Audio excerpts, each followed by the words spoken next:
Today is the second Sunday of Lent, and we're going to be talking about the enemies of God, metamorphosis, not knowing, leaving the mountain, Saint Abban, and the miracle of the sun of 1917. A quick disclaimer at the top of this video: if I sound different, it's because I am sick, so I apologize for that. But with that out of the way, let's get right into the readings. At the top, with our first reading, it is from Genesis, and this is recounting how God promises Abram descendants as numerous as the stars. It describes specifically the breadth of his nation, how wide it's going to be, what land it will cover, and establishes this covenant that he has with Abram. In the second reading from Philippians, we get the message that we are to imitate the saints and to be on the lookout for the enemies of God as they're described here. It's said that the enemies of God are many and that their end is destruction. Their God is their stomach, their pride is in their shame, and they are occupied with earthly things, which I find to be a very interesting description. It also says here that we are citizens of heaven. We are not citizens here on earth, we are citizens of heaven.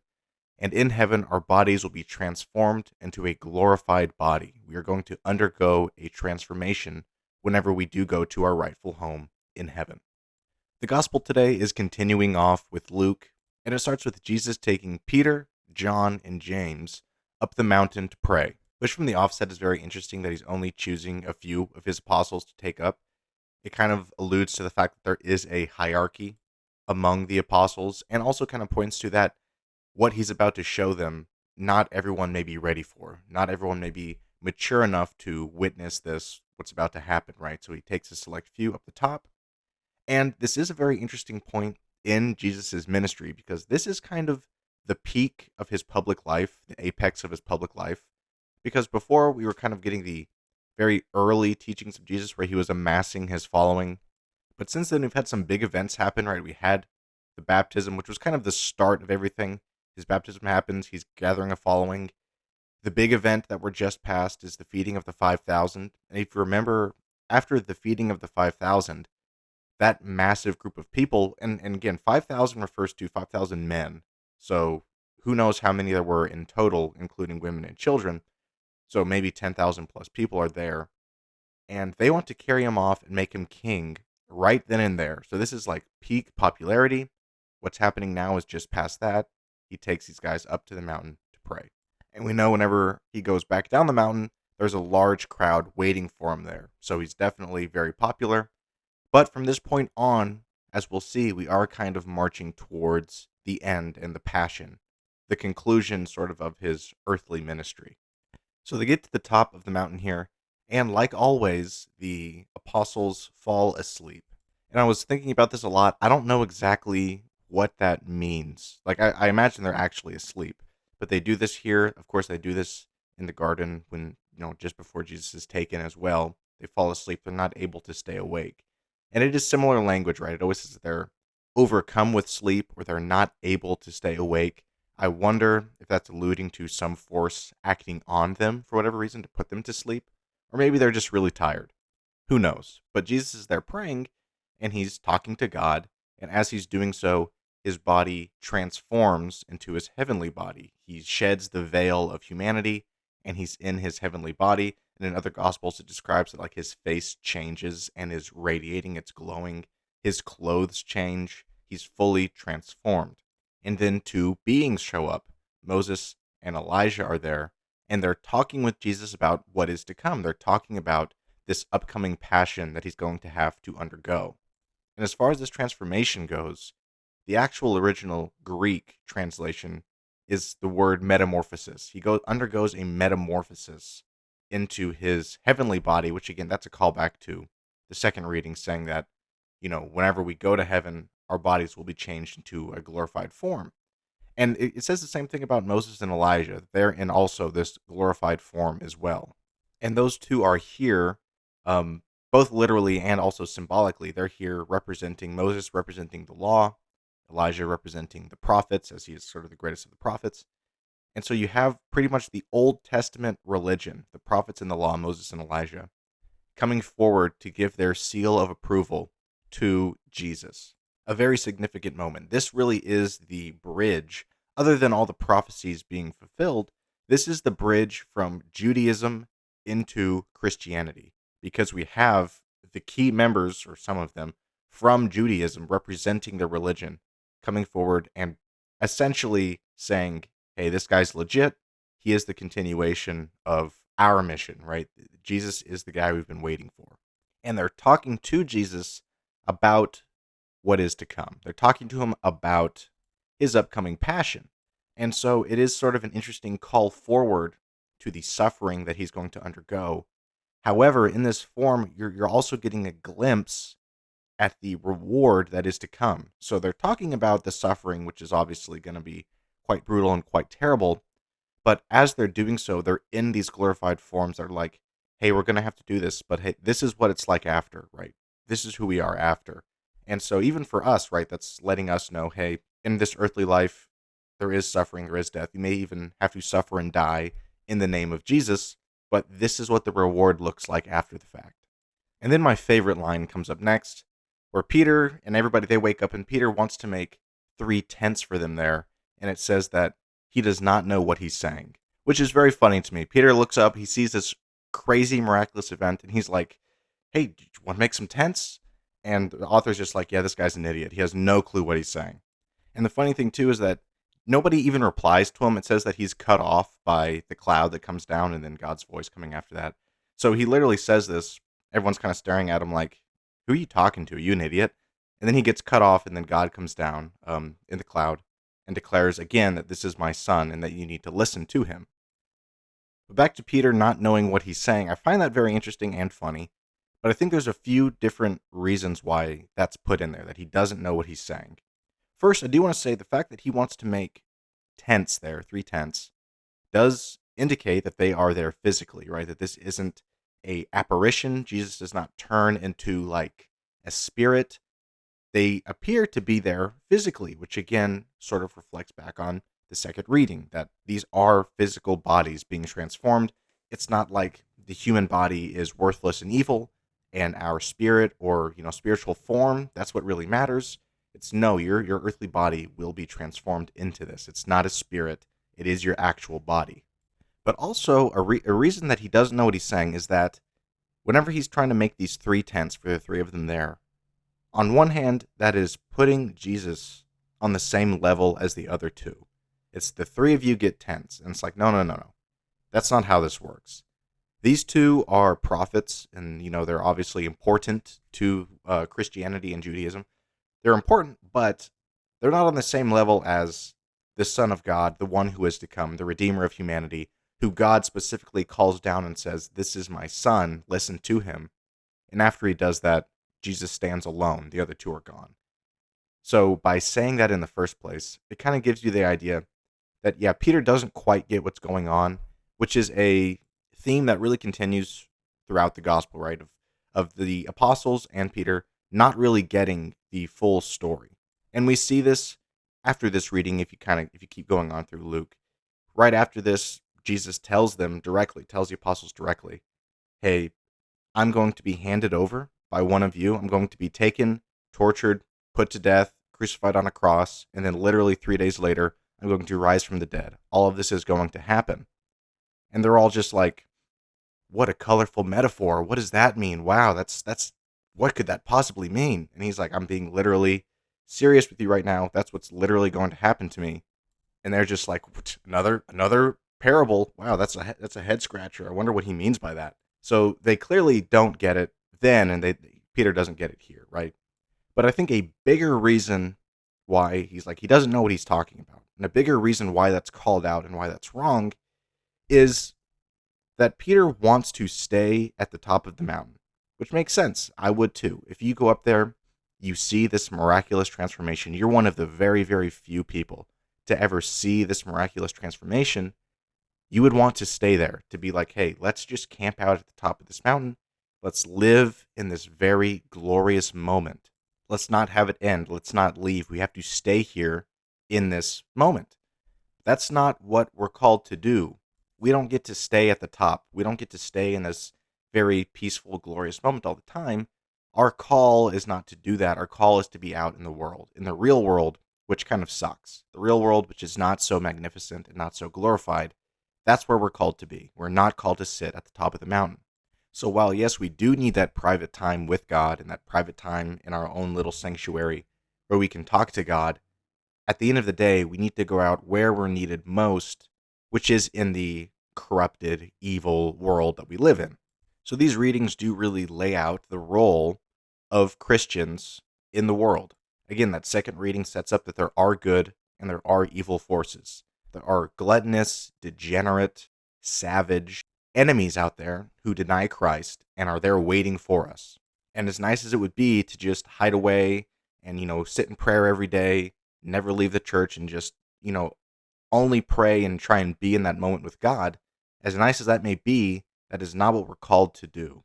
We're called to go out and spread the good news and fight against evil because this is a war. It's a war between good and evil. It's not a game, and it's not over. And it's certainly not always pleasant. It's like that old wartime song, if you've heard it, praise the Lord and pass the ammunition. Climb aboard, we ain't going fishing. That's our role. That's our purpose. That's where we're supposed to be. And it does include suffering. That's part of it. It does include suffering, and it includes people that are going to hate you and are going to strike out against you, but that's part of the deal. And if that is upsetting to you or that kind of shakes you a little bit, well, this reading is, again, set up to try and alleviate that at the same time, where we are having this veil kind of pulled off and saying, hey, this is the reality of what it means to be a Christian and the suffering that is to come. But again, it's a call forward to the reward at the end. You're getting a glimpse at the reward that is to come for fulfilling that duty that you have as a Christian. And again, after Peter says these things, God does come down in a cloud, declares that this is his son. He declares Jesus' identity one more time and says that you need to listen to him, which seems obvious, but is also like the hardest part. And after he declares that, Jesus is standing alone. And he tells them, hey, don't tell anybody about what you saw. They don't say anything to anybody. They keep this encounter to themselves. And again, as it states, he goes back down the mountain where there are these crowds waiting for him there. Because again, he is sort of at the apex of his life here as far as his earthly ministry. And so this reading is extremely significant in relation to not only the life of Christ and his mission, but again, bridging together definitively Judaism and Christianity, which of course happens multiple times with God declaring this is his son and the fulfillment of the prophecies, but it doesn't get much clearer than Moses and Elijah showing up and giving the green light to Jesus as saying, hey, this guy is legitimate. This is the fulfillment of what we've been waiting for. This is the continuation of our religion. It also interestingly sets up the hierarchy of the apostles and again lays out a very good model of how we are to behave and what our role is as Christians in the world today. The saint of the day is Saint Abban of Ireland, who lived quite an extraordinary life. He was an Irish saint who has left a very long-lasting impact on Ireland and was one of the sort of key figures in establishing Christianity in Ireland, as well as establishing many specific actual monasteries, and has quite a few miracles attributed to him. And like many saints that we've talked about this far, he was a prince, the son of a king, and this is like the 6th or 7th century. And at the time in Ireland, it was kind of undergoing this religious transformation, and he wanted to be part of that. So instead of continuing this life of nobility and royalty and all these great things, he decided to dedicate his life to Christ instead, specifically Catholicism, which is probably influenced by the fact that he was supposedly the nephew of Saint Ibar, another great Christian missionary there in Ireland. And so he's sort of abandoned his role as a prince and this noble character, and instead underwent training in the monastic life, prayer, discipline, various religious studies, and began his work establishing Christianity in Ireland. And one of the big ways he did that was by founding different monasteries. Two notable ones were in Adamstown and Killiban, which became these centers of Christian religion and teaching. You had regular people, monks, coming over to these places and praying there. They really became centers for spiritual growth. And he had many more besides these two, but those were probably the two biggest that had the biggest impact on Ireland. It is also said that Abban performed many miracles, and there are many accounts here. I'll read through some of them.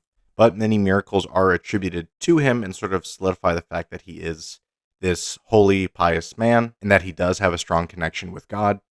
It said that he's able to heal the sick with various cases of healing sick people. In one instance, it even is said that he raised the dead, so that the king's wife died, and Abban went and prayed over her and roused her from death, bringing her back to life. He has a few miracles attributed to him out on the water, on a boat heading towards Rome. It said that he turned away a great tidal wave that was coming towards them, that he also lit this candle with just his breath.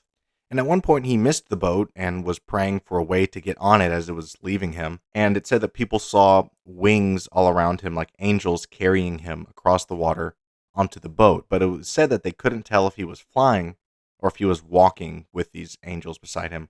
But he was taken, from the land to the boat by these angels. And there are numerous cases of him taming wild animals. If you read through the miracles attributed to him, there's quite a few where it's like people come to him and say, we've got this monster, we have this venomous creature, something out here that's terrorizing our people, be it in the land or in the water, and we can't get rid of it.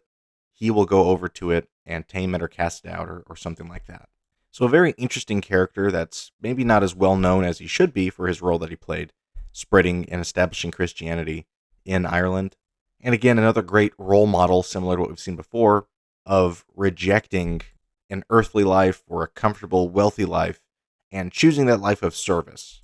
Instead of living in a nice castle somewhere, traveling around, preaching, spreading the gospel, establishing these religious communities, and performing miracles. It's also said, interestingly, that he lived to be very old.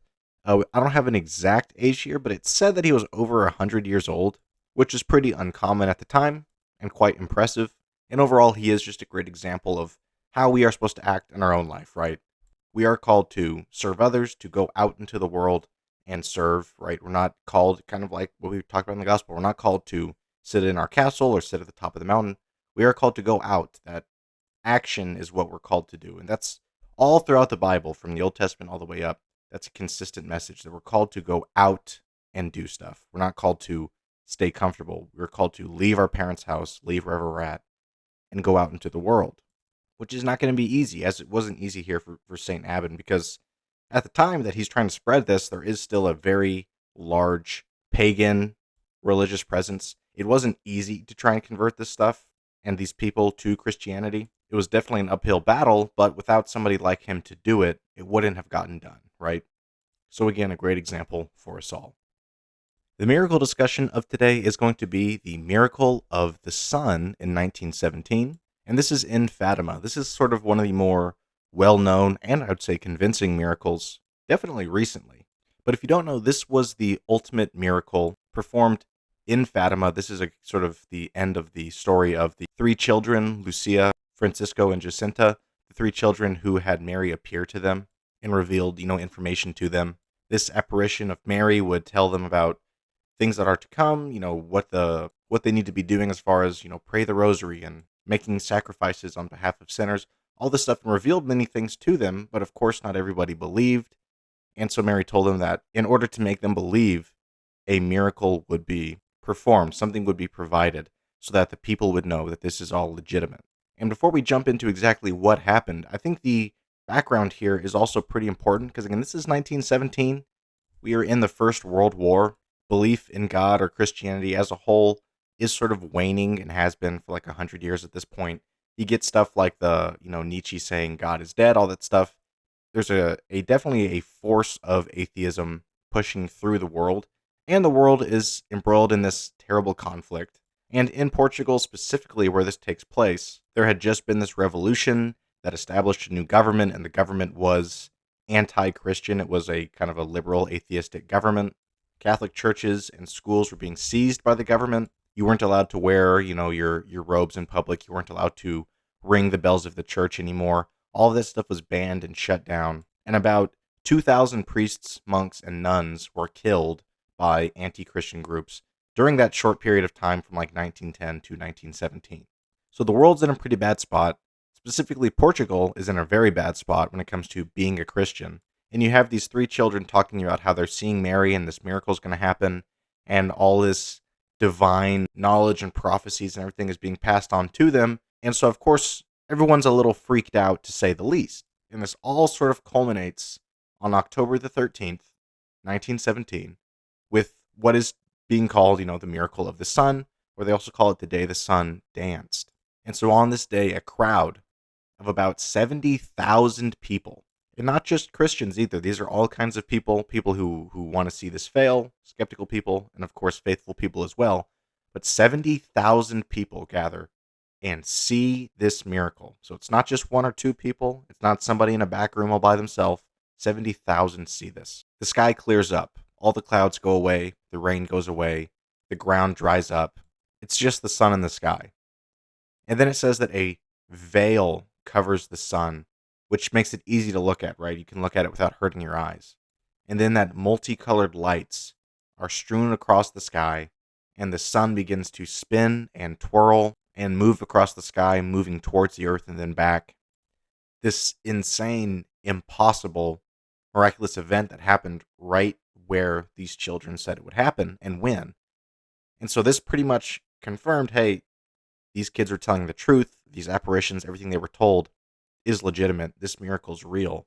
Because there's really no way to fake that. There's no way, again, in 1917 in Portugal, there's no way that they faked this miracle or could somehow influence it. The only real stance to take is that it's totally authentic. And even the people reporting on it, the first page newspaper it was reported on was a anti-Catholic Freemason newspaper. So even the people who don't like the Catholics had to report on this event because it's so miraculous and unexplainable. It's also crazy to think about the fact that this happened not all that long ago. I know 1917, it's over 100 years ago at this point, but it's really not that long ago relatively. Most miracles we think about as Jesus performing them, or, a way long time ago, where there's no real way we could validate it at all. It's just so long ago, we just have to accept it. But this happened not that long ago, and again, to a crowd of 70,000 people who all saw it and can attest to it. This was a direct counter to the narrative at the time, again, this growing narrative that God is dead or that God never existed, that all of this is fake. This was a reminder that this is all legitimate and that God is still with us. He's still here, right? Because even some people who believe in God, there's an idea of God as the clockmaker. If you've heard of that, it's where God created the world as it's like a clock. He created this world and he winds it up and then he lets it go and sits back and watches the clock spin. He doesn't really interact with the world. He doesn't really interact with the clock, but he created it, he winded it up, and then he kind of lets it do its own thing. And this, again, is a direct counter to that narrative as well, that God just kind of left us. He kind of set things up and then abandoned us. It's like, no, these things still happen. And even today, I think it was like last week or the week before maybe, there's talks of another Eucharistic miracle happening that I will look into before I talk about anymore. But with all that said, that will do it for today. Let me know what you thought of the episode. Let me know in the comments. Be sure to rate the episode or the podcast. Let me know how your Lent is going so far, able to keep up with your Lenten sacrifice. And let me know what you thought about what I said today about the role of Christianity in the world. Am I totally off base or do I make a good point? And also, do let me know if you have any specific miracles that you would like me to talk about. Leave them in the comments and I will check them out and, maybe show up on a future episode. Thank you all very much for listening, and I will see you on the next